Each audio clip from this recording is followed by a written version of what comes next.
toto je veľmi močiarna plocha v tejto chvíli, keďže tento štát hovorí, že toto je legálne a toto nie je legálne, tak každý, kto užíva drogu, porušuje zákon. Hej? To znamená, z tohto hľadiska je ťažko hovoriť o nejakom rekreačnom a nejakom profesionálnom alebo trvalom užívaní drogy alebo o závislosti. Je to komplikovaná otázka aj tým, že ja síce môžem byť presvedčený, že to mám pod kontrolou, ale vytvorenie závislosti je determinované mnohými faktormi a jedna z najdôležitejších je dedičnosť. To znamená, že ja nemôžem vedieť, kto v rade mojich predkov bol nejakým spôsobom závislý.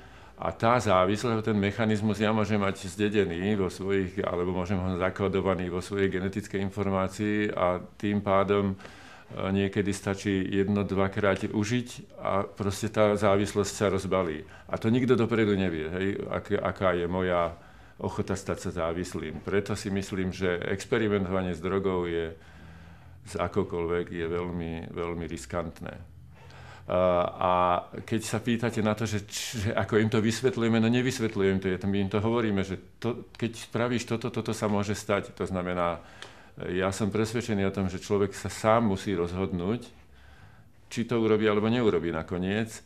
A preventisti sú len v rade ďalší spolu s rodičmi a tými ostatnými dospelými ľuďmi, ktorí sa okolo toho pohybujú, ktorí majú vytvoriť nejakú ochrannú bariéru, aby to dieťa nemalo potrebu experimentovať týmto spôsobom, alebo ten mladý človek.